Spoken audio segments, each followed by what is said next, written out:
Hi friends, welcome to Anjali's Food Court. ഇന്ന് ഞാൻ വന്നിരിക്കുന്നത് നല്ലൊരു ഹെൽത്തി ആയിട്ടുള്ള ഡ്രിങ്ക് ആയിട്ടാണ്. അപ്പോൾ കുട്ടികൾക്കും അതുപോലെ തന്നെ മുതിർന്നവർക്കും ഒരുപോലെ നല്ല ഹെൽത്തി ആയിട്ട് കുടിക്കാൻ പറ്റുന്ന നല്ല കിഡിലൻ ഒരു ബനാന ഡ്രിങ്ക്. അപ്പോൾ നമ്മൾ ഇത് എങ്ങനെ ഉണ്ടാക്കുന്നതെന്ന് വെച്ചിട്ടുണ്ടെങ്കിൽ വളരെ എളുപ്പമാണ്. 3 ഇൻഗ്രീഡിയൻസേ ഇതിന് ആവശ്യമുള്ളൂ. പെട്ടെന്ന് തന്നെ ഉണ്ടാക്കിയെടുക്കാം. അപ്പോൾ നമുക്ക് സ്റ്റാർട്ട് ചെയ്യാം അല്ലേ. അതിനുള്ള ഇൻഗ്രീഡിയൻസ് ഇവിടെ എടുത്ത് വെച്ചിട്ടുണ്ട്. ഞാൻ നേരത്തെ പറഞ്ഞല്ലോ വളരെ കുറച്ച് 3 ഇൻഗ്രീഡിയൻസ് മാത്രമേ ഇതിന് ആവശ്യമുള്ളൂ എന്ന്. 3 എണ്ണം ഇവിടെ എടുത്ത് വെച്ചിട്ടുണ്ട് കേട്ടോ. വേറെ ഒന്നുമല്ല, നേന്ത്രപ്പഴം പഴുത്തത് 2 എണ്ണം എടുത്തിട്ടുണ്ട്. പിന്നെ ഈത്തപ്പഴം, അതായത് ഡേറ്റ്സ്, നമുക്ക് ആവശ്യാനുസരണം എടുക്കാം. മധുരം കൂടുതൽ വേണമെന്നുണ്ടെങ്കിൽ ഒരു 10-15 എണ്ണം എടുത്തോളൂ. അല്ല, നിങ്ങൾക്ക് ഷുഗറൊക്കെ ഉണ്ട്, നിങ്ങൾക്ക് അധികം മധുരം വേണ്ട എന്നുള്ളവരാണെങ്കിൽ ഇതൊരു 2-3 എടുത്താലും മതി. പിന്നെ വേണ്ടത് പാലാണ്. പാല് നിങ്ങൾക്ക് നല്ല തിക്കായിട്ടാണ് വേണ്ടത് വെച്ചെങ്കിൽ പാല് കുറച്ച് ഒഴിച്ചാൽ മതി.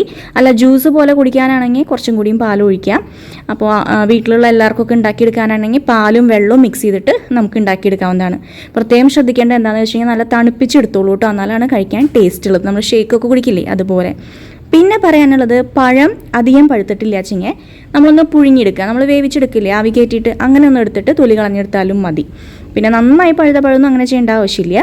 അപ്പോൾ ഇതൊക്കെയാണ് നമുക്ക് ഇതിൽ മെയിനായിട്ട് നോക്കേണ്ട കാര്യങ്ങൾ. പഞ്ചസാര ചേർത്ത് കൊടുക്കുന്നില്ല, തേൻ ഒഴിക്കുന്നില്ല. ഈ ഡേറ്റ്സിൻ്റെ മധുരം തന്നെ ഇതിന് ധാരാളമാണ് കേട്ടോ.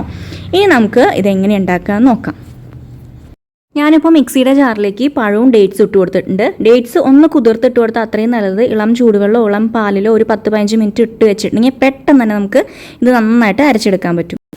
കുരു കളഞ്ഞിട്ട് അരയ്ക്കാൻ ശ്രദ്ധിക്കുക, അല്ലെങ്കിൽ മിക്സിയുടെ ജാറ് പ്രശ്നം വരും കേട്ടോ. അപ്പോൾ ഇതുപോലെ നന്നായിട്ട് അരച്ചെടുത്തിട്ടുണ്ട്. ഇനി നമ്മൾ അടുത്ത പരിപാടി എന്താണ്, ഇതിലേക്ക് കുറച്ച് പാല് ചേർത്ത് കൊടുക്കണ്ടേ. അപ്പോൾ അത് ചേർത്ത് കൊടുത്തു. ഇനി നന്നായിട്ട് ഇളക്കി യോജിപ്പിക്കാം. അപ്പോൾ ഇത് മിക്സിയിലിട്ടിട്ട് നന്നായിട്ട് അടിച്ചെടുക്കണം എന്നുണ്ടെങ്കിൽ അങ്ങനെ എടുത്തോളൂ. പക്ഷേ ഇതാണ് കറക്റ്റ് ടേസ്റ്റ് കിട്ടുന്നതിൻ്റെ. വെറുതെ മിക്സ് ചെയ്തിട്ട് ഇങ്ങനെ ഇളക്കി കൊടുക്കുക, അത്രയേ ഉള്ളൂ. ഇപ്പോഴാണ് നമ്മളുടെ ഡ്രിങ്ക് ഇവിടെ റെഡി ആയി കഴിഞ്ഞു. ഇതിലേക്ക് ഞാൻ സ്വല്പം ബൂസ്റ്റും കൂടി ചേർത്ത് കൊടുത്തിട്ടുണ്ട് കേട്ടോ. അപ്പോൾ ആ ഒരു ടേസ്റ്റ് നിങ്ങൾക്ക് ഇഷ്ടമാണെങ്കിൽ ചേർത്ത് കൊടുക്കാവുന്നതാണ്. അതില്ലാതെ തന്നെയാണ് നമ്മൾ ഉണ്ടാക്കാറ്. പക്ഷേ ഞാനിന്ന് കുറച്ചൊന്ന് ഇട്ട് കൊടുത്തു, ഒരു ടേസ്റ്റ് കിട്ടിക്കോട്ടെ എന്ന് വിചാരിച്ചിട്ട്. അപ്പോൾ നല്ലൊരു ഡ്രിങ്ക് തന്നെയാണ്. നോമ്പ് തുറക്കൊക്കെ നല്ല പറ്റിയൊരു ഡ്രിങ്കാണ്. കുട്ടികൾക്കും മുതിർന്നവർക്കൊക്കെ നല്ല ഹെൽത്തി ആയിട്ട് കഴിക്കാൻ പറ്റുന്ന ഒരു ഡ്രിങ്ക് തന്നെയാണ്. അപ്പോൾ എല്ലാവരും ട്രൈ ചെയ്ത് നോക്കുക. എളുപ്പത്തിൽ തന്നെ ഉണ്ടാക്കിയെടുക്കാൻ പറ്റുമല്ലോ. അപ്പോൾ എല്ലാവരും ട്രൈ ചെയ്തിട്ട് എന്താ ചെയ്യേണ്ടത്, അഭിപ്രായങ്ങൾ അറിയിക്കാൻ മറക്കരുത് കേട്ടോ.